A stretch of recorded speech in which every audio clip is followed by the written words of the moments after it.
Oke guys, kembali lagi pada Star Podcast Permauti Jepang. Sebelumnya perkenalkan saya Sofyan dari Prodi Manajemen yang akan menjadi moderator pada podcast hari ini. Nah, dan tentunya hari ini saya tidak sendirian ya. Nanti akan ditemani oleh rekan saya sebagai MC, yaitu Kak Dela. Dan sebelumnya tema podcast pada hari ini sangat menarik, yaitu kita akan membahas seputar tips manajemen keuangan dan investasi. Nah, bagi teman-teman yang berminat nih atau tertarik dengan dunia investasi, nanti bisa pantengin terus live kita hari ini. Dan mungkin ada pertanyaan-pertanyaan, nanti teman-teman bisa tanya langsung ya di komentar, nanti akan kita jawab pertanyaannya seperti itu.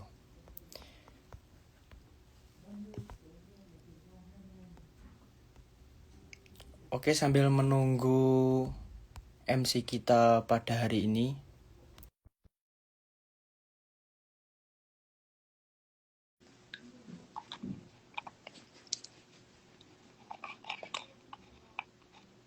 dan narasumber kita hari ini juga dari anak Universitas Terbuka juga ya. Halo Kak Halo Dela, Kak, selamat siang. selamat siang. Bagaimana nih kabarnya Kak Dela? Alhamdulillah sangat baik sekali Kak. Oke, sebelum kita lanjut nih ke pertanyaan-pertanyaan dan nanti kita undang narasumbernya, boleh perkenalan dulu sedikit dari Kak Dela, silahkan. Oke, Assalamualaikum warahmatullahi wabarakatuh. Perkenalkan, nama saya Dela Ayumus. Saya yang akan menemani Kak Sofyan 1 jam ke depan. Mohon bantuannya. Terima kasih. Oke, jadi di episode kali ini nanti kita akan membahas topik yang seru ya Kak Dela. Ya, Khususnya untuk mahasiswa dan generasi-generasi muda nih yang tertarik tentang dunia investasi dan pasar modal.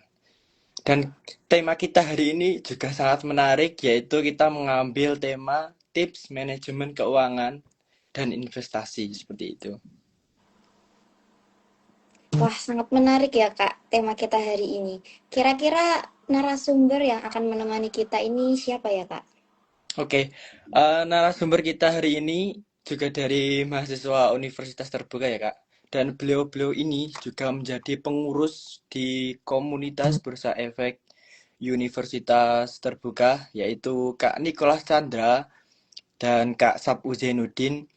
Dan pastinya kedua narasumber kita ini sudah berpengalaman dalam bidang investasi seperti saham atau kripto. Nah, sebelum itu ada info dari kita ya Kak Dela. Ya. Para pemirsa podcast yang berminat pesan atau tanya-tanya tentang kemeja perma seperti yang kita pakai, nah nanti bisa menghubungi langsung lewat DM Instagramnya Perma Utih Jepang. Karena kita lagi open order nih. Nah, bagi yang sedang pantau live kita hari ini yang mau pesan atau tanya-tanya dulu seputar kemeja prima nanti bisa chat. Nah, oke Kak Dela, ini daripada nunggu lama nih, kayaknya obrolan kita ini bakal seru ya. Kita langsung saja undang narasumber kita hari ini Kak Nicholas dan Kak Sapu Zainuddin, kita undang dulu.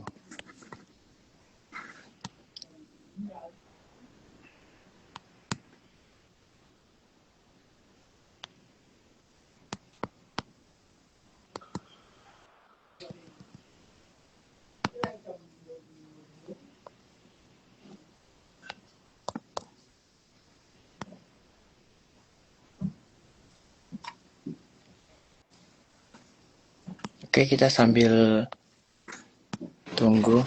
Oh, ini sudah gabung. Selamat siang Kak Nicholas Chandra. Ya, halo, selamat siang.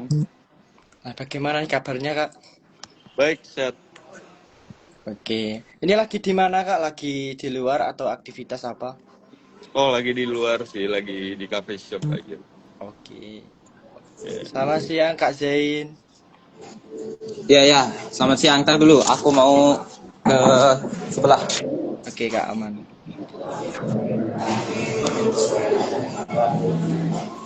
Kak Niko sendiri sekarang aktivitasnya apa nih? Kalau aku sekarang kuliah sambil kerja, jadi masih aktif di UT, tapi juga sekalian kerja. Kalau Kak Zain sendiri aktivitasnya apa nih sekarang? Kalau aku sendiri ya kuliah ya di UT. Selain kuliah, aku juga nyantri di sini. Dan di sembari saya nyantri itu kan saya nyari lowongan kerja remote yang di Web3. Karena kalau kerja di Web3 itu bisa dibilang kita bisa remote dan digaji dolar. Makanya saya fokus full time Web3. Kak Zain dan Kak Niko sendiri nih di Universitas Terbuka mengambil prodi apa nih? Saya ambil hukum. Kalau Kak Niko? Kak Nikolas Chandra ini mengambil prodi apa nih sekarang? Kalau saya manajemen semester 5. Oh sama, Iya. saya juga masih. Oh, Oke, sebelumnya terima kasih ya Kak Nicole dan Kak Zain karena telah menerima undangan podcast kita. Dan teman-teman pemirsa nih, kalau ada pertanyaan-pertanyaan nanti boleh komen ya di kolom komentar karena nanti ada sesi Q&A bagi teman-teman yang tanya-tanya seputar investasi, tentang apa kripto atau bersama, nanti bisa kirim komen dan nanti akan kita bacakan ya Kak Dila. Betul sekali, Kak. Oke, Kak Sofian, untuk mempersingkat waktu nih, kita langsung aja kali ya masuk pada acara inti, yaitu diskusi bareng seputar dunia investasi. Nah, sebelumnya, sebenarnya saya kepo nih, katanya kakak-kakak ini juga pengurus di komunitas Bursa Efek Universitas Terbuka ya. Nah, Iya. bisa diceritakan sedikit, Kak, bagaimana awal mula terbentuknya komunitas ini? Oke, jadi awalnya itu kita bikin komunitas ini itu dari tren. Kalau teman-teman sempat lihat di TikTok dulu, sempat banyak akun-akun TikTok Bursa Efek universitas-universitas lain. Mungkin kalau ada lihat FYP teman-teman, itu kita mulai dari situ. Kita bikin juga Bursa Efek Universitas Terbuka. Tapi awalnya masih komunitas yang gimana ya? Awalnya belum ada kepengurusan sama sekali awalnya, jadi kayak ya kita bikin grup aja gitu. Cuma seiring ke sini kayaknya kita pikir kayak harus ada yang ngurusin grupnya jadi biar lebih terarah gitu kan. Saya di sini sebagai ketua Bursa Efek Universitas Terbuka. Awalnya saya ada 2 orang, saya bangun itu bersama Mas Airut namanya. Dia wakil ketua sekarang. Ya. Ya, saya juga ini termasuk anggotanya ya, karena saya dulu juga lewat di FYP TikTok saya nih, kok ada Bursa Efek Universitas Terbuka nih, kayaknya menarik nih, akhirnya saya join. Nah, dari situ ternyata di dalamnya itu banyak sekali kayak sharing-sharing seputar investasi, entah itu saham atau kripto. Nah, dari situlah saya muncul, oh kan ada podcast kan ya. Nah, akhirnya saya kepikiran mungkin ada teman-teman nih dari BUT nih yang bisa diajak kerjasama dalam podcast. Nah, akhirnya saya mengundang Kak Niko dan Kak Zain ini. Nah, menarik sekali ya ternyata komunitas BUT. Lalu kalau kita boleh tahu nih, tujuan utama bentuknya komunitas ini bagi mahasiswa UT ini apa Kak? Oke, jadi pertama tujuan kita bikin komunitas ini itu biar untuk wadah buat teman-teman yang mungkin baru mau belajar investasi atau yang udah mulai investasi tapi kayak belum punya teman, belum punya komunitas gitu. Jadi kita mewadahi itu buat tujuannya tuh bisa sharing info atau buat belajar buat yang baru mau mulai investasi.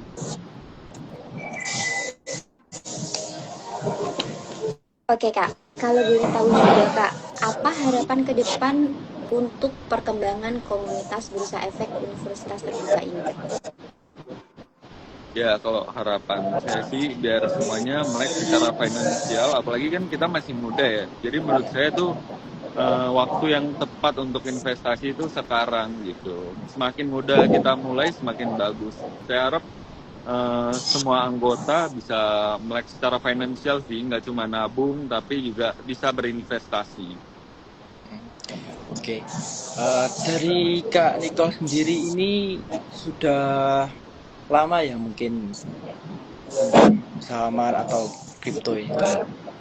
Oh, kalau saya sih sebenarnya nggak terlalu lama ya. Saya awal itu dari zaman COVID, itu saya mulai tahu-tahu saham, saya belajar invest saham. Di situ masih awal banget, masih awam. Saya cuma invest di saham-saham blue chip kayak saham BCA, saham-saham perbankan lah. Itu waktu COVID, habis selesai COVID, saya withdraw semua, saya pindahin ke kripto karena waktu itu kita semua tahu lah, industri kripto Iya. itu lumayan grow kan. Jadi saya pindahin ke kripto. After kripto Bitcoin ATH 120.000 something, itu saya move semua ke saham. Jadi sekarang porto di saham semua, nggak ada di kripto lagi. Oke. Saya juga sempat ya dulu itu awal-awal pernah terjun nggak di apa namanya BTC itu yang sebelum crash itu mungkin awal tahun 2023 itu ada pengen coba-coba itu mas ke BTC tapi dulu itu kalau saya sendiri kayak belum tahu nih kayak BTC itu mainnya seperti apa ya langsung apa namanya masukin uang aja terus didiemin gitu dan ternyata tuh ada kayak gimana ya ada hikrisnya juga gitu loh menurut saya tuh kalau ternyata kalau di perkriptoan itu kalau bisa ya dipantau gitu soalnya kalau mungkin kakak di sini ada yang kayak di perkriptoan itu trading atau investing nih mungkin Kak Zen atau Kak Nicole. Oke, jadi kalau saya sendiri saya punya 2 portofolio, satu untuk invest, jadi itu yang long term swing itu beda portofolio, sama trading scalping itu beda portofolio. Jadi kalau saham-saham portofolio swing saya buat long term itu saya nggak ada buka, jadi kayak untuk bui aja. Tapi kalau untuk saham-saham untuk porto saya yang trading ya tuh hampir setiap hari saya lihat. Oke ternyata beliau-beliau ini apa namanya sudah itu ya apa terjun di dunia investasi ini udah sangat lama. Nah, kayak saya ini kan baru pemula jadi harus apa namanya belajar juga dari beliau-beliau. Nah, eh, mungkin habis ini langsung saja dari Kak Dela masuk ke materi pertanyaan ya. Nanti teman-teman juga tadi sempat juga ada yang bertanya, mungkin nanti ada yang tanya seputar apa yang pengen ditanyakan tentang investasi boleh langsung saja di kolom komentar. Silakan Kak Dila. Oke, kalau dari kakak-kakak sendiri sebagai narasumber saat ini lebih banyak terjun di dunia investasi yang mana, Pak? Kalau saya sendiri di saham, mostly saham. Kalau saya sendiri pribadi sih lebih prepare di kripto dan di forex karena hanya itu ya yang saya tahu yang dua itu. Sempat belajar saham awal-awal tapi karena saat awal itu masih kagak ada modal dan masih bisa dibilang kagak ada duit sedikit pun jadi saya pindah nih ke forex untuk mengkompon duit saya yang kecil itu menjadi bisa dibilang lumayan lah buat hidup. Makanya saya pindah ke kripto. Mungkin nextnya kalau saya seperti equity saya mencapai kayak Kak Nicole ya, mungkin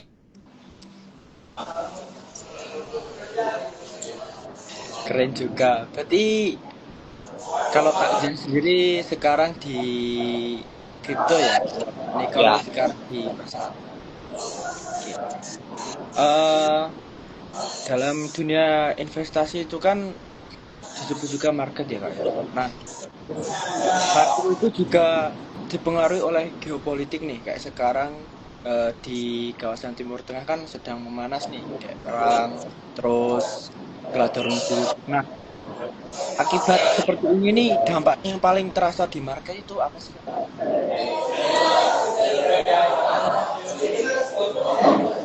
Mungkin Kak Nicole bisa jawab duluan.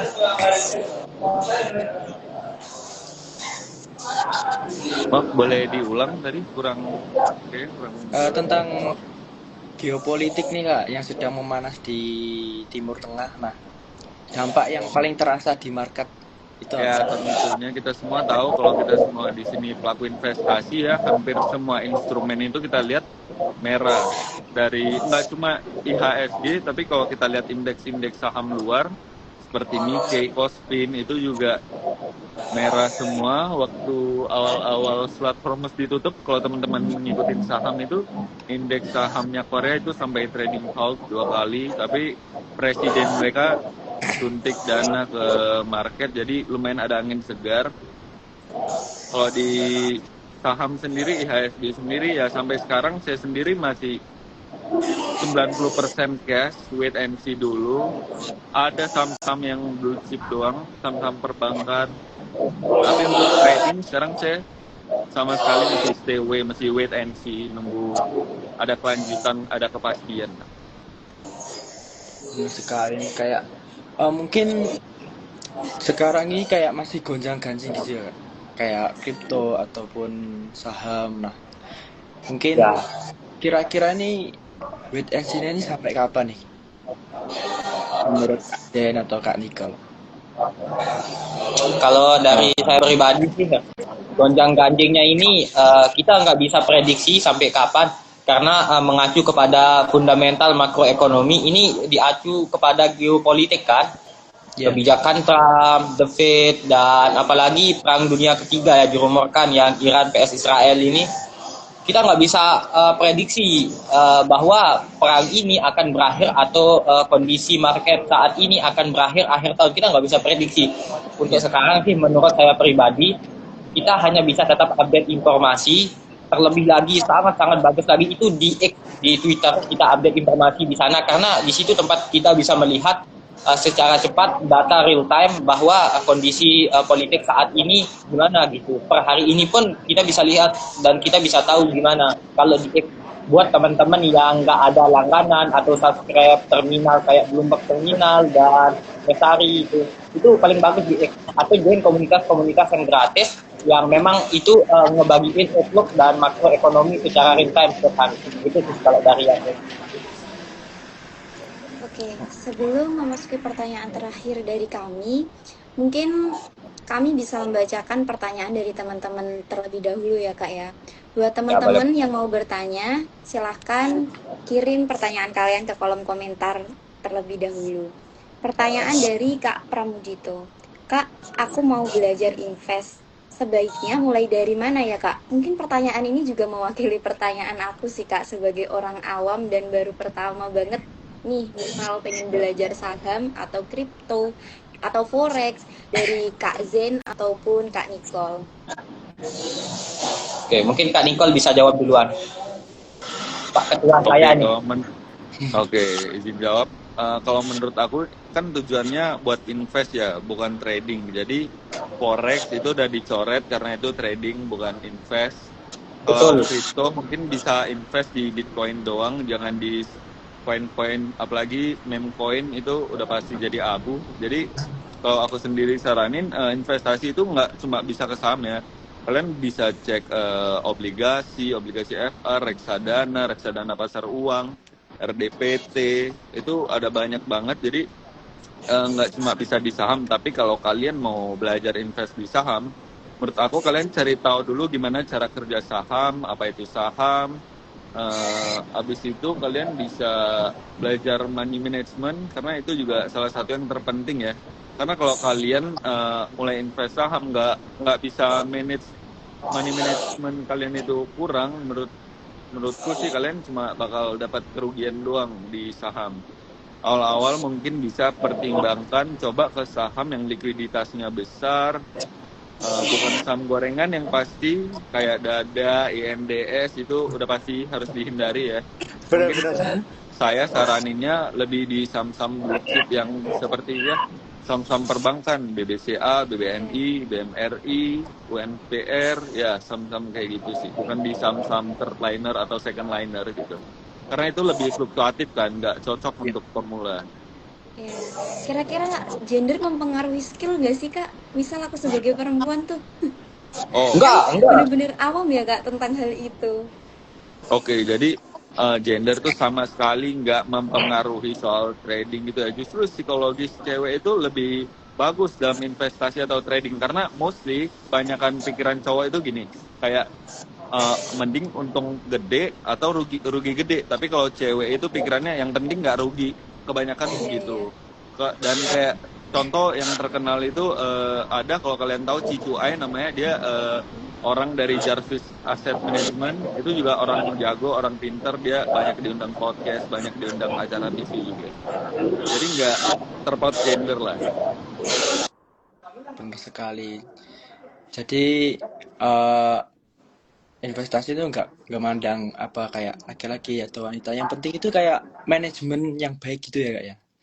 Nah, mungkin pertanyaan dari aku nih, dari aku sendiri ini pengen tanya, cara manage yang baik itu bagaimana sih Kak? Kayak ibaratnya kita beli saham nih.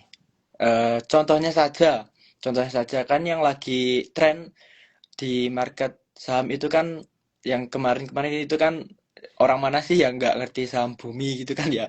Nah, rata-rata kan orang kan pada FOMO nih. Kayak ibaratnya, oh ini lagi naik nih saham bumi nih. Tapi itu tidak tahu saham ini naik itu karena ada sentimen apa atau ada news apa. Nah, kira-kira mungkin di sini ada teman-teman nih kayak yang mau beli saham, terus yang asal beli gitu. Nah, mungkin eh, manajemen uang yang baik kayak ibaratnya harus pasang stop loss atau gimana biar menghindari kerugian kerugian gitu Kak. Mungkin ada yang eh, disampaikan nggak? Silakan.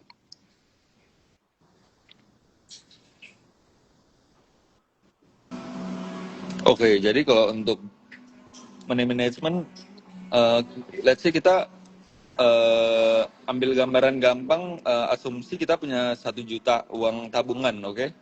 Oke. Udah pasti jangan 100% kita tradingin, apalagi saham bumi kan bukan saham blue chip yang ya cukup fluktuatif lah, kita sendiri tahu. Mungkin bisa diberikan posisi ya 10-20% mungkin untuk ada di saham itu, tapi juga jangan kayak gimana ya, kalian dengar orang semua ngomongin saham bumi nih, masuk juga saham bumi, itu sih udah pasti telat. Karena menurut aku ya, kalau satu emiten kalau udah diomongin di mana-mana, hampir semua retail udah ngomongin, kayak buat apa kalian masuk gitu. Yang ada kalian cuma jadi orang yang terakhir masuk, kalian jadi yang cuci piring doang gitu. Mostly bakal nyangkut. Itulah kenapa kayak banyak banget retail-retail yang menyangkut di harga tinggi karena itu, karena FOMO. Mungkin lihat konten di TikTok, orang ngomongin saham ini, ngomongin di Instagram, atau teman-teman kalian ngomongin saham yang satu emiten yang semua orang ngomongin. Menurutku itu udah telat sih kalian di situ. Iya. Oke, jadi benar-benar harus bisa manage ya. Untuk Kak Zen sendiri nih, kan saya lihat punya komunitas ya. Nah, Kak Zen sendiri nih komunitas Kak Zen apa namanya komunitas kayak berkumpulnya itu sharing-sharing atau mungkin trading bersama atau gimana tuh? Kayaknya Oh ya. sering ngisi podcast juga nih ya Kak Zen. Enggak lah, saya baru publik beberapa bulan ke belakang gitu, karena ya pekerjaan di Web3 gitu, makanya saya publik beberapa bulan ke belakang. Jadi kalau dari saya ya memang tempat saya gencarnya itu adalah komunitas yang event offline. Jadi kita ketemu secara real life. Contohnya nih, saya di Lombok nih. Jadi saya ajak teman-teman yang mau belajar tentang investasi, yang mau belajar tentang trading, itu kita kumpul bareng gitu. Kayak kita nongkrong sama teman-teman biasa, tapi kita bahasnya investasi, tapi kita bahasnya trading gitu. Untuk yang trading bareng itu nggak pernah sampai sekarang. Walaupun di SW saya ya, di story IG saya, itu komunitas saya mau kumpul sekarang, ada bukber kan, di pamfletnya itu bilang terabar bareng kan, bukber berkedok terabar, tapi kita nggak terabar gitu. Kalau saya nggak ngasih arahan nih, nggak terabar gitu. Intinya kita kumpul, sharing-sharing bareng gitu. Dan kemarin juga ada sempat, ini bapak-bapak guys, bapak-bapak udah anaknya 2 pengen belajar trading nih. Kan yang namanya orang yang sudah beristri, kalau dia nongkrong itu sampai tengah malam itu wajib banget dimarahi sama istrinya. Walaupun saya belum menikah nih, saya belum menikah kan, tapi wajib orang yang keluar malam, suami yang keluar itu wajib dimarahi sama istri. Nah, si bapak-bapak ini nongkrong sama kita gitu, udah haji lagi. Saking semangatnya belajar itu sampai jam 12 malam, kagak tahu jam. Ya. Saat kita mau pulang nih, saya kasih tahu. Bang, tahu nggak jam berapa sekarang? Dia lihat HP nih, dia bilang, astaga udah jam 12, gimana saya sama istri. Jadi itu saking semangatnya dia belajar ya, dan mau belajar tentang investasi dan juga trading. Jadi itu yang saya gencar, itu yang saya targetkan. Bahkan BUT ya, kalau teman-teman BUT aja dekat sama saya atau kita bisa ketemu secara real life, saya ajakin buat IPAN. Malah BUT ini saya ajakin kolaborasi dengan salah satu exchange lokal gitu. Karena saya sebagai buildernya gitu, saya sebagai ambasador daripada exchange lokal. Jadi mudah untuk mengajak teman-teman BUT.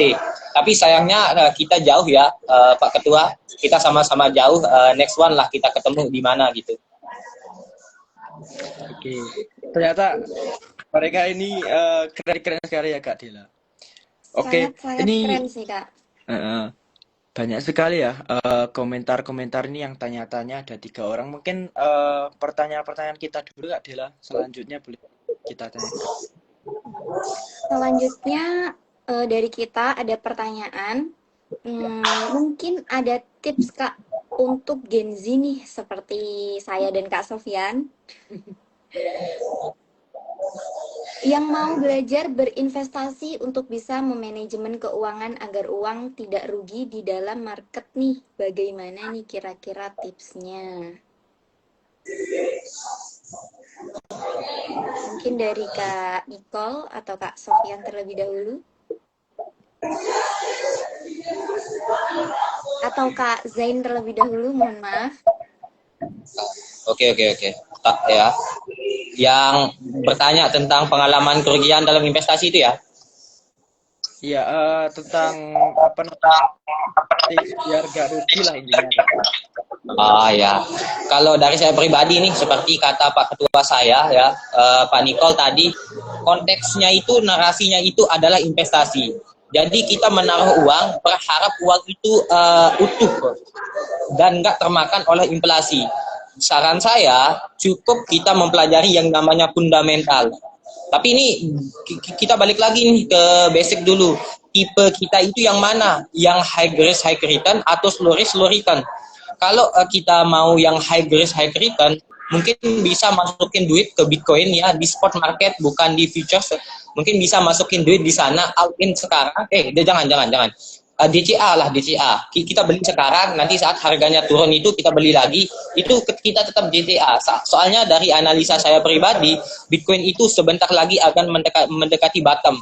Nah, kalau bottomnya ini sudah kesentuh atau sudah tiba waktunya, maka Bitcoin ini akan rebound lagi, menyentuh yang namanya ATH tertinggi atau ATH sebelumnya. Jadi bisa coba di Bitcoin yang high risk high return. Kalau yang slow risk slow return, seperti kata Pak Ketua tadi, Pak Nicole, itu kita bisa masukin saham uang di saham blue chip. Udah, yang simpel-simpel aja, jangan buat ribet. BBCA, beli langsung gitu. Udah, itu aja. Kalau dari saya pribadi sih. Iya ya. Ini aku jadi pengen tanya nih tentang apa tadi Bitcoin ya Kak ya. Kan ini kan aku juga mantau nih. Nah, kira-kira Kak Zen sendiri, nah kemarin kan apa namanya pernah Mikael kalau nggak salah minggu kemarin nih ke harga 73 ya kalau nggak salah ya, 73.000 apa. Nah itu, nah di situ tuh saya kira bakal udah naik lagi kembali ke harga awal. Nah mungkin kalau pengen invest nih, kira-kira mau sekarang beli sekarang atau mungkin nunggu dulu nih harga berapa gitu Kak Zen buat Bitcoin? Di Bitcoin ya? Ya. Oke. Kalau dari saya pribadi bisa langsung beli sekarang, tapi dengan konsepnya itu nyicil. Misalnya nih kita siap untuk investasi di Bitcoin itu, contohnya duit kita ini 10 juta. Ya udah beli 1 juta sekarang, Ntar saat harganya turun lagi kita beli 1 juta terus sampai dia menyentuh bottomnya. Dan bottom Bitcoin itu saya tidak bisa memprediksi apakah bottom Bitcoin itu di harga berapa. Tapi dari analisa saya pribadi mungkin di range harga 50 ribuan itu adalah bottomnya Bitcoin. Nah, dan saya pribadi nih, saya kan kerja di Web3. Saya menjadi analis juga di salah satu komunitas kripto terbesar di Indonesia namanya WellX. Pemiliknya, foundernya itu adalah triliuner dari Indonesia namanya Puputan Alek. Kalau udah kakak-kakak di sini pernah nonton podcast Kasih Solusi, Puputan Alek ini adalah seorang pebisnis yang omsetnya itu triliunan atau miliaran setiap tahun. Nah, dia pivot bisnisnya, dia tinggalkan bisnisnya yang udah miliaran itu, dia pindah ke media kripto. Jadi saya salah satu analisnya di sana dan saya pernah memprediksi dan masih buktinya sampai sekarang, saya adalah orang yang short Bitcoin sebelum bear market. Langsung saya short Bitcoin sebelum bear market, kalau udah menyentuh TP saya analisa lagi akan ada penurunan dan betul ada penurunan itu. Jadi dalam artian kita berinvestasi di Bitcoin kan ini masanya bear market. Hanya saat inilah Bitcoin harganya diskon. Kita mungkin ke depannya saya nggak bisa menentukan dan saya yakin yang lain juga nggak bisa menentukan Bitcoin itu akan naik sampai ke berapa, tapi yang pasti Bitcoin akan tetap naik. Tapi untuk sekarang itu sedang bear market, sedang pasenya turun banget, sedang pasenya crash dan itu bagus untuk dibeli sekarang gitu. Itu sih kalau dari saya pribadi. Oke, menarik. Berarti nanti akan saya pantau terus ya ini dari ilmu dari Kak Jen ini pastinya sangat bermanfaat nih, Pak. Nah, Sering lah, saya nggak ngajak atau nggak ngapa ya, saya suka sharing aja. Oke, siap Kak Jen. Ini ada pertanyaan nih Kak dari Kak Farah Rahma. Kakak-kakaknya pernah ngalamin kerugian dalam investasi. Nah, apa pelajaran dari pengalaman tersebut nih? Mungkin dari Kak Nicole atau Kak Zen bisa dijawab. Oke, dari saya dulu ya. Kita semua pasti pernah ngalamin yang namanya kerugian. Mau sejago apapun, Warren Buffett juga pernah ngalamin kerugian. Investor yang sejago itu aja ngalamin kerugian. Jadi rugi itu hal yang wajar dalam berinvestasi. Itulah kenapa dari awal saya tekankan untuk belajar money management dulu. Karena kalau misal kalian all in semua uang kalian di satu emiten saham, and sahamnya let's say ARB 15%, 20%, itu kan ya kalian mau tidur juga nggak tenang kan, mau makan juga aduh nggak nafsu makan meskipun nggak puasa gitu. Ya. Jadi saran saya yang pertama jangan diatur money managementnya, jangan invest semua uang kalian di satu saham. Lalu kalau masalah kerugian, ya pasti setelah saya mengalami kerugian, saya evaluasi lah kesalahan saya ada di mana. Itu jadiin pelajaran lah buat trade atau investasi selanjutnya, bisa dijadiin studi case. Jadi kalian tahu salah kalian tuh di mana, jangan kayak ini kalian rugi habis itu kalian kayak aduh ya udah gitu loh. Kalian cuma kena mental, habis itu ngulangin kesalahan yang sama ke depannya. Misal let's say dada, contoh dada, kita ambil dada. Ya. Semua orang ngomongin saham dada, kita beli ya kan, habis itu sampai sekarang harganya 50, lock ARB mau keluar juga nggak bisa kan. Terus nanti ke depannya apa, INDS mungkin yang kalian tahu lagi rame, ada saham influencer yang sering dipom-pom influencer, kalian masuk lagi ke sana, kalian mengulang kesalahan yang sama. Itu menurutku jangan. Kerugian itu udah pasti ada, tapi dijadiin aja pelajaran buat ke depannya biar nggak ngelakuin kesalahan yang sama. Kalau Kak Zen mungkin dari kripto sendiri. Maaf Kak, kayaknya di mute nih. Kalau dari aku pribadi sih, pertama untuk kerugian sangat-sangat betul. Saya setuju dengan apa kata Pak Ketua saya adalah mempelajari yang namanya money management atau MM lah singkatannya. Tetapi kebanyakan orang itu mereka kagak belajar dan hanya terjun langsung. Nah, di sembari mempelajari yang namanya money management, ada satu yang namanya cash management.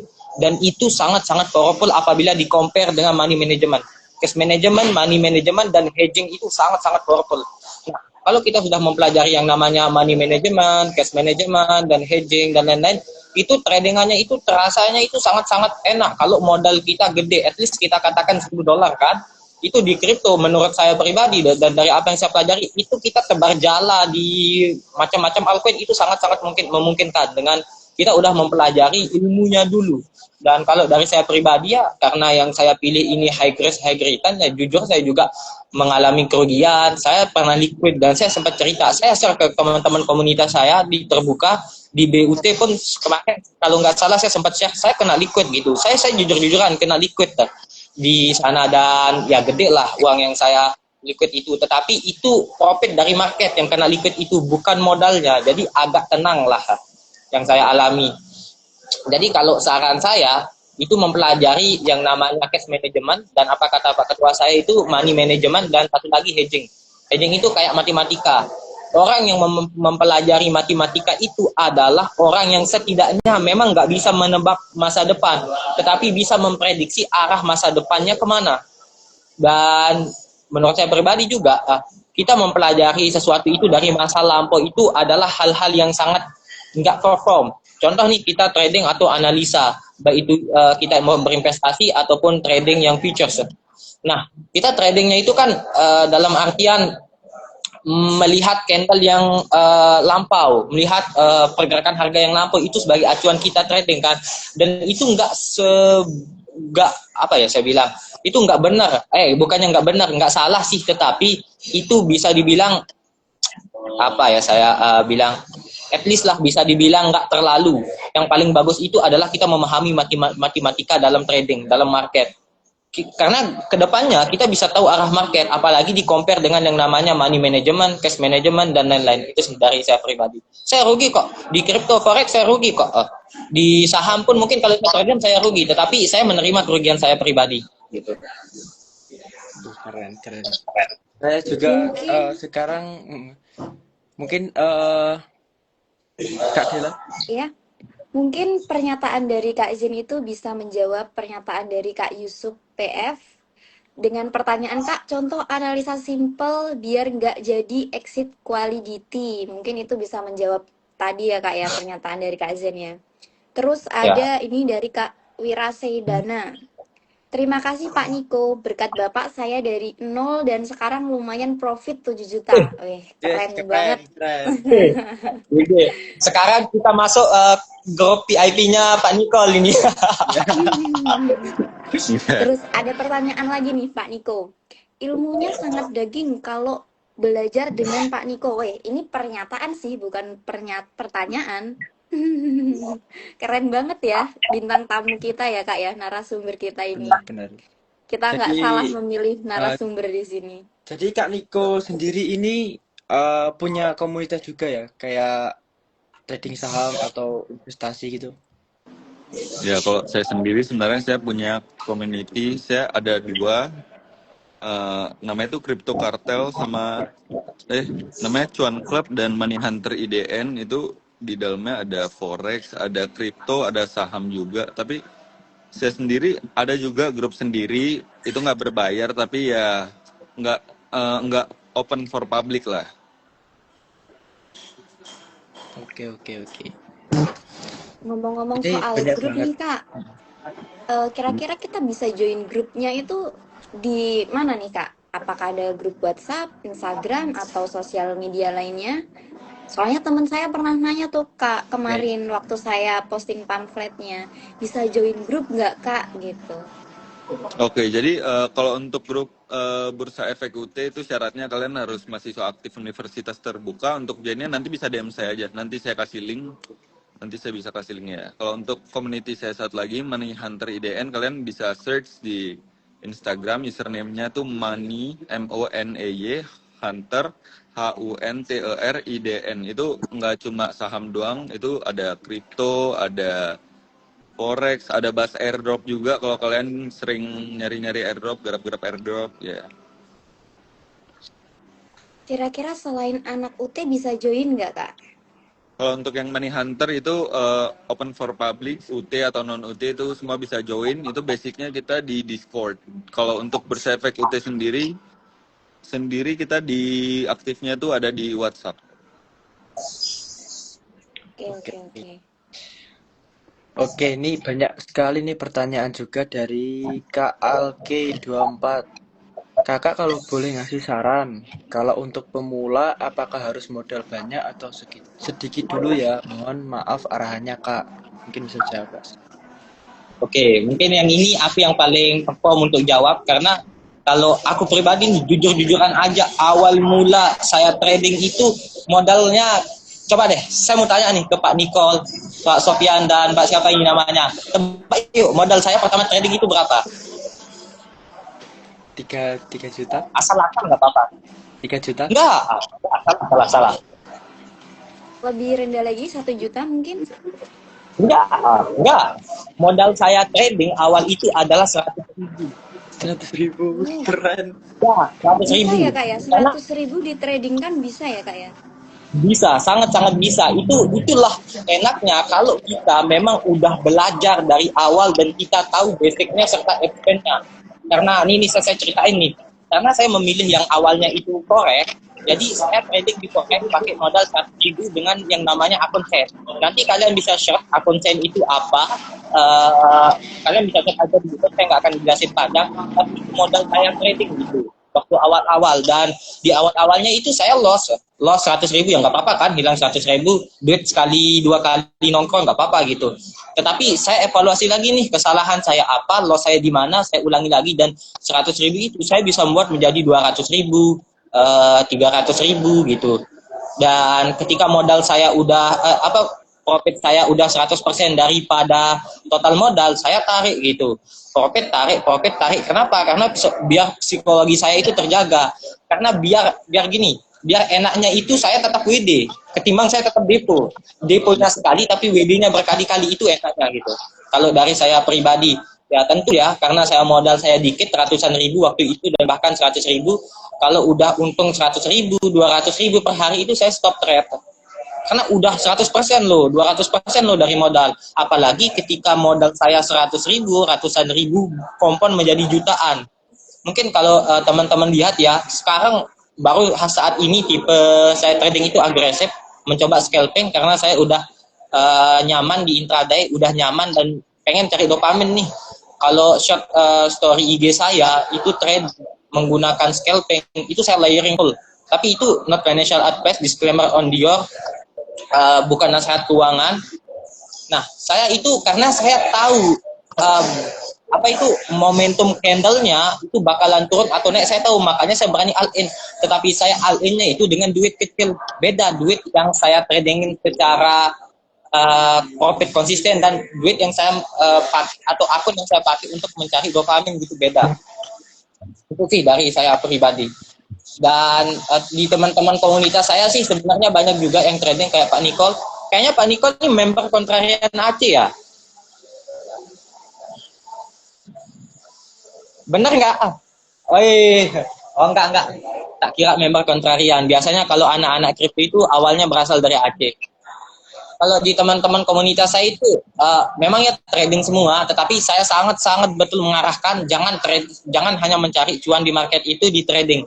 Kita cari peluang lain untuk cuan di market. Salah satunya kalau saya pribadi incarnya yang namanya job web 3. Lumayan loh sekali kita buat acara offline itu digaji ratusan dolar. Itu sangat-sangat bagus. Lumayan menurut saya pribadi. Apalagi orang yang digaji ribuan dolar. Manajer saya ya, itu sebulannya itu ribuan dolar gajinya dari kerja di web 3. Itu dari saya. Kalau teman-teman modal sedikit jangan pesimis, tetapi kalau lebih bagus teman-teman kerja aja dulu di real life. Saya juga awalnya freelancer saya graphic design, website, saya cari duit di sana buat terjun ke market. Ketika duitnya udah banyak, ya udah saya fokus di market aja gitu. Untuk sekarang perbanyak ilmu dulu, perbanyak skill dulu, cari duit sebanyak-banyaknya di kerjaan real life, setelah itu baru terjun ke market.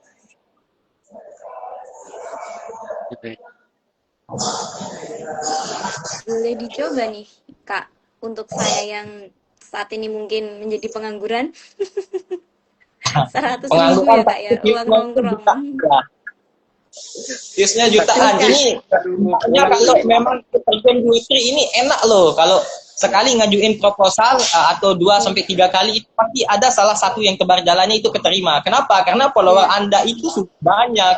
Beda dengan saya yang masih sekitar ratusan. Mau nyentuh kita kan? Amin. Beda. Memanfaatin momentum itu keterima di industri pekerjaan Web3 ini pasti sangat-sangat besar. Apalagi dengan follower kan? Jadi itu kayak affiliate gitu ya kak ya? Kayak Enggak. afiliator gitu. Gimana? Enggak. Kita kayak kerja di biasa. Contoh nih di real life. Di event organizer kan. Kalau kita kerja ya palingan berapa ya? 100.000 kita dibayar ya. Paling yang event manajernya itu dibayar 500.000 gitu kan. Tapi kalau di Web3 itu tahu nggak saya sekali ngerjain event dibayar berapa? Itu sekali loh, event offline. Saya dibayar $100. Lumayan kan? Keren. Padahal eventnya itu kayak kampus-kampus offline pada umumnya gitu. Tapi mereka yang tanggung semua dananya. Makanya teman-teman saya yang datang di event saya itu, terlebih khusus wabil khususnya di Lombok, itu mereka saya tanggung makan semua, tanggung snack semua, dokumentasi pool saya tanggung, ruangan VVIP saya tanggung. Itu dibiayai sama Bitget gitu. Karena saya ambasador Bitget. Iya. Terlepas dari itu, saya punya gaji juga yang tetap itu dari Bitget, itu enaknya. Dan saya lagi ngincer banyak job Web3 juga. Karena menurut saya pribadi, sebagai ambasador Bitget ini adalah hal yang sepele. Karena fokus di offline. Eventnya itu paling sekali sebulan, sekali 2 bulan, atau 2 kali sebulan paling maksimalnya. Jadi saya masih bisa loh kerja yang lebih berat banget gitu di Web3. Wah, bisa ya. Abis podcast ini belajar sama Kak Zeng. Tapi itu mengganggu waktu kakak di pesantren atau bagaimana kak? Enggak mengganggu apa gimana? Ya kalau dari saya pribadi lebih aktif di komunitas. Kemarin malam juga kita live di komunitas. Setelah saya live di komunitas, saya live lagi di komunitas sebelah, komunitas WellX, dan saya live juga dengan admin Minjul dari koin kami ya, yang Anderson Stephen, influencer crypto itu. Kalau kalian tahu, saya live bersama dia, sharing-sharing, ngajar di sana sambil menunggu sahur yang kemarin malam. Saya pribadi jujur sangat-sangat terbuka, seperti apa kata Bro Nicole, itu komunitas saya pribadi open for public, komunitas BUT itu open for public, dan kami mengasih edukasi dan sharing-sharing itu secara gratis. Saya udah bilang tadi, saya adalah orang di komunitas WellX ya, tapi saya adalah orang yang short Bitcoin sebelum bermarket. Itu di range harga 90 ribuan saya short di sana, saya call komunitas, dan itu benar bear market terjadi dan kena TP gitu. TP-nya itu langsung. Jadi itulah kagak mengganggu waktu sama sekali. Kalian mau japri saya, mau tanya di grup, saya layani gitu. Ada banyak yang saya kasih tahu, yang saya sharing. Karena saya santri, tapi santrinya itu kayak kita kuliah. Simpelnya saya kuliah, tapi kuliah versi santri gitu. Apakah ada gelar? Ada. Gelarnya itu versi santri juga, namanya KIHA. Mungkin kalau hukum FA, kalau saya santri itu namanya KIHA, Quran wal Hadis gitu, di Lombok. Oke. Oh ya, ini Kak ada pertanyaan juga nih dari Kak Krisna Wijaya 46 nih. Kalau lagi kayak sekarang, ini lebih baik kita pegang cash atau tetap invest. Nah, kan ada tanggapan juga nih dari Kak Kevin. Katanya menurut saya nih kalau perang berlarut bisa jadi negara ini riset seperti tahun 98. Nah, mungkin eh, ada opini dari Kak Nicole atau Kak Zen. Mungkin di ketua. Ya, kalau menurut saya sih, saya sendiri kayak yang udah saya mention sebelumnya, saya sendiri sekarang posisi porto saya 90% cash, 10% itu ada saham-saham blue chip, karena menurut saya kayak kita semua kan di sini nggak tahu ya maksudnya ini perang sampai kapan. Jadi kayak menurut saya lebih bijak untuk sekarang itu kita wait and see dulu di tengah ketidakpastian ekonomi sekarang ini gitu. Jadi apa yang dibilang Kak Kevin, apa mungkin bisa jadi riset seperti tahun 98 atau mungkin katanya kan Indonesia mungkin bisa jadi krisis atau fiskal atau gimana, kan lagi defisit juga nih. Nah, tanggapannya gimana Kak? Kalau menurut saya mungkin nggak akan separah tahun 98 kecuali ada yang perang nuklir mungkin ya. Mungkin bahkan lebih parah dari tahun 98 atau mungkin ya kita semua nggak ada di sini ya kalau sampai perang nuklir terjadi menurut saya. Gitu. Ya benar. Kalau berpengaruh ke Kak dolar nggak sih kak? Oh ya, dolar Gimana? juga. Berpengaruh ke dolar tidak? Dolar pengaruh banget kalau kalian ngikutin berita, ada tuh dibilang kalau Strait Hormuz bakal dibuka kalau Iya. transaksi oil itu nggak menggunakan USD tapi menggunakan Chinese Yuan gitu. Jadi menurut saya Chinese Yuan bakalan menguat sih kalau sampai itu benar terjadi, mereka transaksinya pakai Yuan, itu menurut saya Yuan akan menguat dan dolar akan melemah.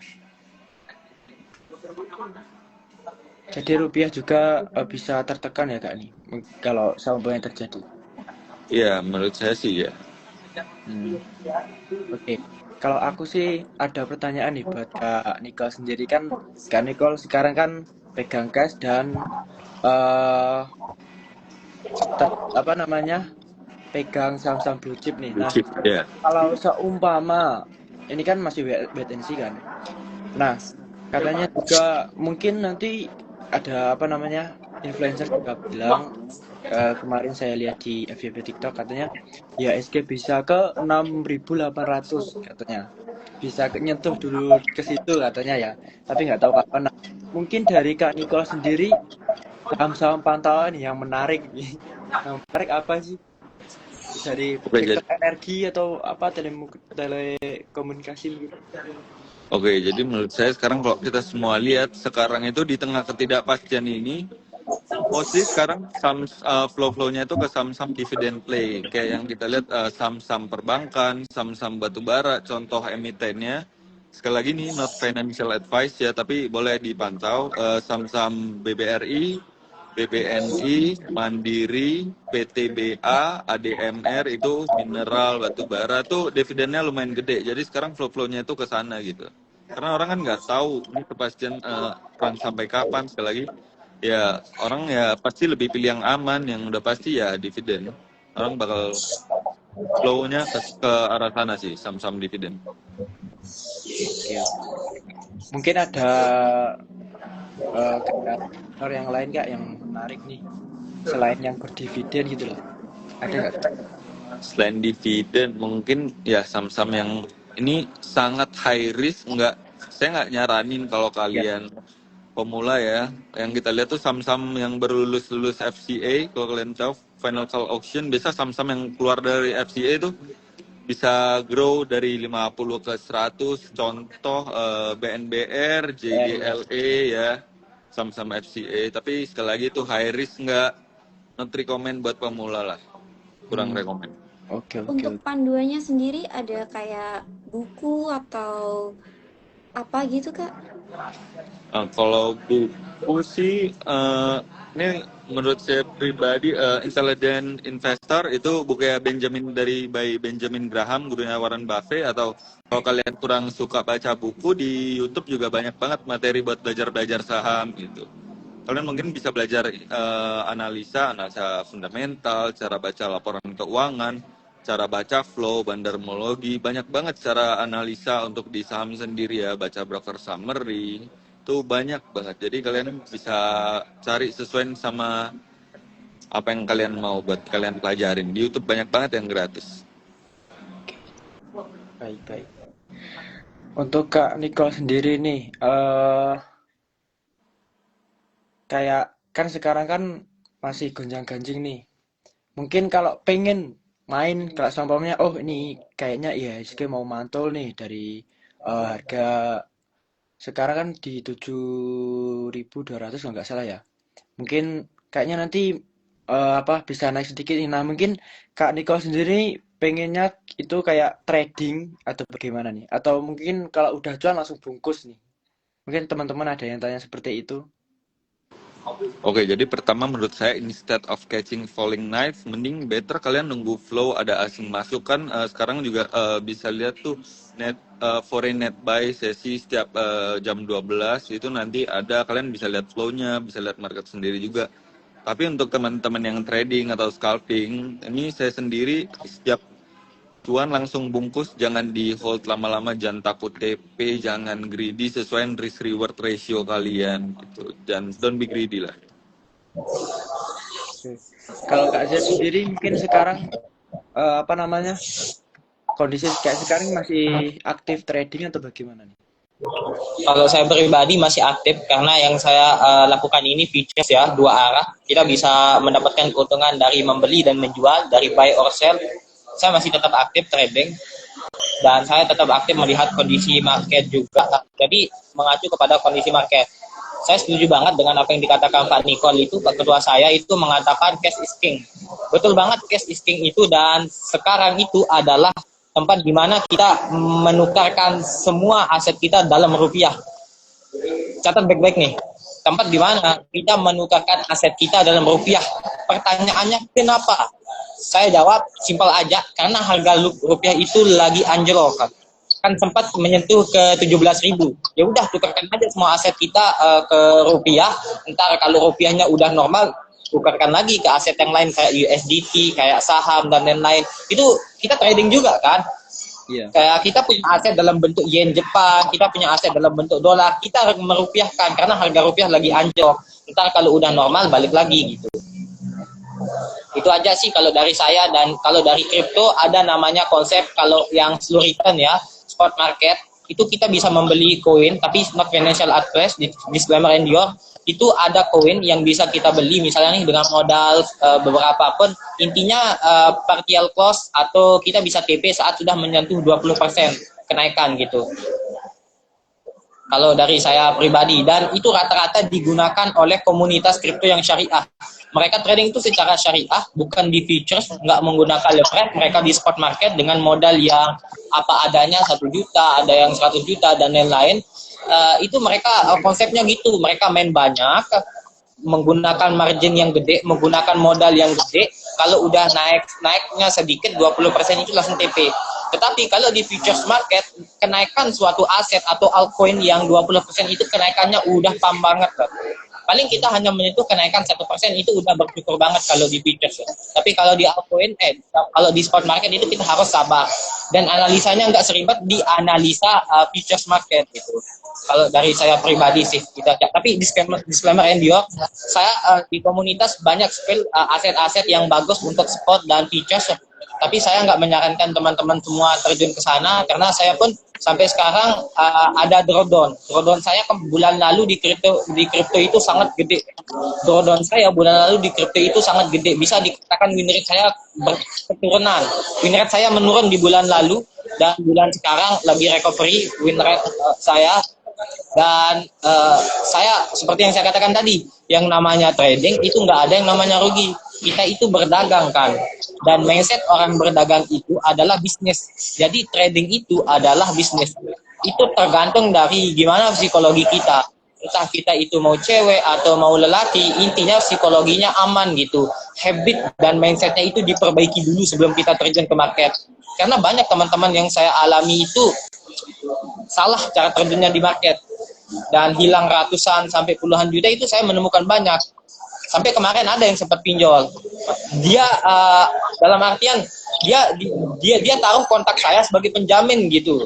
Iya. Gimana, bodoh sekali itu kan kalau teman yang kayak gitu. Jadi makanya untuk awal-awal itu psikologi, money management, cash management dan lain-lainnya itu sangat perform untuk dipelajari. Kalau menurut saya pribadi sih. Oke. Ini dari Kak Dino Laulus nih. Lah, Ian kan juga anjlok, Kak. Mungkin kalau masalah mata uang memang rupiah juga anjlok. Emang kalau di sini juga ya, Kak ya. Yen Jepang ini juga menurun dari 100 kemarin kalau nggak salah, dari 108 sekarang ke 106. Ini kan dampak juga dari geopolitik yang sedang memanas ini kan ya.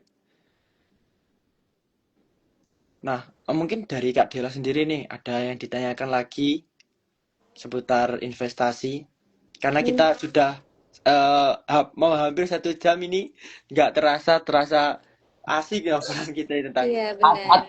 Kak Dila ini mau lowongan job web3 yang bisa langsung dilamar. Saya punya banyak list loh. Tinggal buat CV. Boleh Kak, nanti Kak. Kalau memang Setelah bisa buat podcast ya, CV, Kak ya. Ya, Boleh nih diajarin setelah podcast nih Kak. saya ajarin langsung, nggak bisa, kayaknya itu terlalu panjang. Tapi diskusi di komunitas, ntar tinggal join aja di Discord. mau join di komunitas pribadi saya di The Insight pun boleh. Kalian join di komunitas Bursa Efek UT juga boleh. Kalian join di komunitasnya Pak Nicole sendiri juga boleh. Intinya bebas, komunitas kami itu open for public dan semuanya free. Dan kita nggak terafiliasi di CX broker manapun, nggak ada. Walaupun saya kerja di Bitget, saya nggak terafiliasi secara afiliat di Bitget, nggak.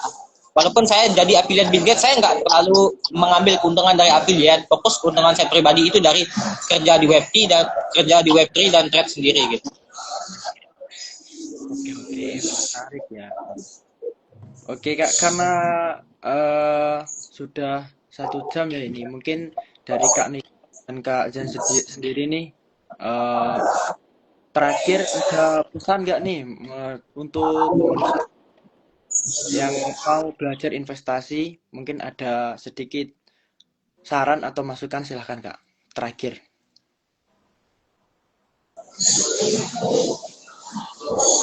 Ini dari Kak Jan, silahkan.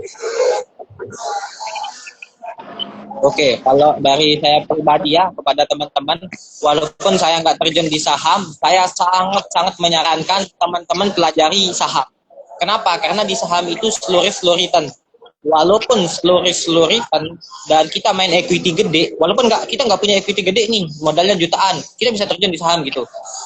Kalian pelajari saham aja dulu. Soalnya di kripto, di forex itu high risk high return. Kalian ntar kaget banget saat candlenya itu turun drastis. Kalau kita di kripto itu minus 50% belum di cut loss. Belum di cut loss nih Pak. Minus 100% pun belum tak cut loss gitu. Karena gimana? Karena saya tahu nih bakalan naik. Dan kalau udah menyentuh SL ya udah SL aja gitu. Saran saya, pelajari saham untuk sekarang, tetapi jangan terjun di saham dulu. Kenapa? Karena tensi geopolitik yang sangat memanas. Saham Indo pun lagi nggak bagus saat-saat ini. Yang bagus itu di kripto menurut saya pribadi. Kalian pelajari saham. Tapi kalau kalian memang equity-nya udah gede, kalian bisa belajar di kripto, bisa belajar di forex. Nih, saya kasih rekomendasi channel gratis. Tempat kita belajar. Kalau pertama nih, kalau kita mau mempelajari saham, ada 2 channel rekomendasi, namanya Saham dari Nol dan di Rifan Kurniawan. Kalau saham dari nol itu, YouTube-nya itu mungkin banyak yang tahu ya, itu sangat-sangat bagus penjelasannya dan saya pun sempat nonton. Kalau dari Rifan Kurniawan itu adalah influencer. Influencer Rifan Kurniawan ini adalah influencer yang fotonya nggak kebakar saat market crash. Dia di saham gitu. Dia fotonya nggak kebakar. Kalau di kripto, kalian pelajari di cryptoweb.id, itu YouTube-nya ada, websitenya ada, modulnya gratis semua untuk kripto. Kalau di forex ada 2 saran saya. Satu channelnya namanya Rizky Aditama dan Andre Rizky Investasi. Saya belajar dari keduanya dan saya membawa aliran Rizky Aditama. Kalau di kripto aliran saya tahu aliran siapa ya, karena saya di kripto ini berdasarkan hasil saya di forex. Jadi analisa yang saya bawa yang saya lakuin di forex ini itu yang saya bawa di kripto. Jadi saya nggak tahu ngikut ke siapa di kripto. Intinya kalau awal-awal technical analisa saya itu ngikut di Rizky Aditama. Itu aja sih saran saya. Dan jangan lupa kerja buat kumpulin duit sebanyak-banyaknya untuk investasi. Keren. Kalau Kak Nicole sendiri mungkin ada yang disampaikan, silahkan Kak. Oke, jadi ada petapa yang pernah ngomong waktu terbaik untuk tanam pohon adalah 20 tahun lalu, waktu terbaik kedua untuk menanam pohon adalah sekarang. Sama kayak investasi. Makin cepat kalian mulai itu makin bagus, tapi tetap fokus sama kerjaan utama kalian karena semakin gede modal, semakin besar juga keuntungan. Contoh, misal kalian modal kalian 1 juta. Kalian invest di saham dapat profit 100%. Itu cuma profitnya berarti cuma 1 juta kan? Tapi let's say kalau modal kalian 100 juta, kalian cuma untung 10% aja udah 10 juta. Ya, itu the power of the equity ya. Karena semakin gede modal kalian, jadi kalian nggak perlu ngincer return yang gede-gede 100%, nggak perlu beggar gitu. Jadi ya fokus sama kerjaan utama kalian juga, tapi jangan lupa investasi juga. Investasi nggak cuma bisa di saham, kripto, banyak investasi instrumen lain. Mungkin kalian bisa investasi ke emas, tapi emas batangan ya, bukan emas perhiasan. Bisa obligasi, reksadana, ada banyak banget jenis investasi. Yang penting kalian mulai investasi aja dulu. Oke, baik. Kak Nicole dan Kak Zen, semua pertanyaan sudah kami sampaikan dan sudah terjawab semua. Begitu juga pertanyaan-pertanyaan tadi juga banyak ya dari teman-teman di kolom komentar dan ternyata 1 jam tidak terasa sudah berlalu. Kita ngobrol bareng seru-seru seputar dunia investasi. Nah, saya mewakili dari pengurus Permawati Jepang mengucapkan terima kasih banyak karena Kak Nicole dan Kak Zen sudah mau berkolaborasi pada podcast hari ini. Dan mungkin dari kita-kita kalau ada kurang atau salah berkenan ya mohon dimaafkan. Semoga nanti kita bisa kolaborasi di lain kesempatan. Kalau saya pribadi sih, mumpung saya lagi free, saya beberapa tahun ke depan mungkin free, mau diajak event offline, event online pun saya terima secara free, nggak usah dibayar karena ya tahulah di market lah tempat kita cari keuntungan gitu. Saya suka sharing aja dan saya terima kasih banyak loh kepada Perma UT Jepang ini Kak Sophia, Mbak Nadia. Sama-sama. Ini saya akan lupakan ya kalau saya udah gede ke depannya saya nggak akan lupa podcast salah satu yang undang saya podcast itu adalah Perma UT Jepang. Iya, keren. Ya, thank you atas undangannya. Kak Dela, maaf kemute ya. Oke, terima kasih. Maaf sebelumnya jika ada salah kata yang disengaja maupun tidak disengaja. Ilmu dari Kak Nicole dan juga Kak Zin sangat bermanfaat bagi kita semua. Tentunya bagi saya pribadi yang sangat awam sekali tentang saham, kripto, Bitcoin dan sebagainya itu. Untuk hari ini terima kasih sudah menemani kami dalam waktu 1 jam. Nggak terasa ternyata udah 1 jam lebih ya Kak Sofian ya. Iya, benar sekali Kak Dela. Mungkin kalau ada kegiatan lain Kak Niko ataupun Kak Zing bisa berkenan meninggalkan room live ini. Oke, siap. Thank you. Makasih ya, Kak, ya. Thank you hari ini ya. Makasih Kak. Ya, makasih. Thank you. Saya mau klarifikasi dulu ya sebelum saya akhiri. Tadi ada sempat kelihatan minuman kan saat saya open cam, bukan punya saya di kafe ini punya orang gitu. Aman. Ya. Oke, siap Kak, siap. Oke Kak Zen. Oke Kak. Oke Kak Dela, ternyata pembahasannya tadi seru sekali ya Kak ya, tentang dunia investasi dan cara manage keuangan yang baik. Nah, akhirnya kita jadi tambah ilmu tentang dunia saham dan kripto seperti yang sudah dijelaskan Kak Nicole dan Kak Zin tadi. Dan saya mengucapkan terima kasih untuk Kak Dela yang sudah bersedia menjadi rekan MC saya pada hari ini. Semoga kita bisa bekerja sama lagi pada podcast selanjutnya. Dari saya pribadi juga saya sangat-sangat berterima kasih atas pengalaman pertama saya untuk berkolaborasi dengan Kak Sofian. Ya, Kak. Terima kasih juga bimbingannya sebelumnya. Tapi sebelum saya undur diri, saya mau promosi dulu nih Kak. Oke, silakan Kak. Promosi kemeja yang saya pakai ini. Mungkin teman-teman yang mau order kemeja ini, nih, tuh kan, bisa banget chat langsung ke IG Perma UT. Atau mungkin dari kita berdua, misal teman-teman kita jika malu mengechat Perma UT, ya kan? Bisa langsung chat Perma UT ya, yang asli. Oke. Yang asli cuman ada di Perma UT Jepang ya. Buat teman-teman yang di Jepang bisa langsung chat Perma UT Jepang. Oke teman-teman. Oke Kak. Sangat-sangat berterima kasih kepada Kak Sofian karena 1 jam yang nggak terasa sangat cepat ini. Banyak sekali pengalaman dan juga pembelajaran yang saya terima. Saya pamit undur diri. Wabillahi taufik wal hidayah. Mohon maaf atas segala semuanya ya. Terima kasih Kak. Saya pamit undur diri ya Kak ya. Dipersilahkan Kak. Oke, baik pemirsa podcast, terima kasih yang sudah ikut join hari ini. Dan nantikan podcast seru kita setiap bulan ya. Nanti akan banyak tema-tema yang lain yang seru.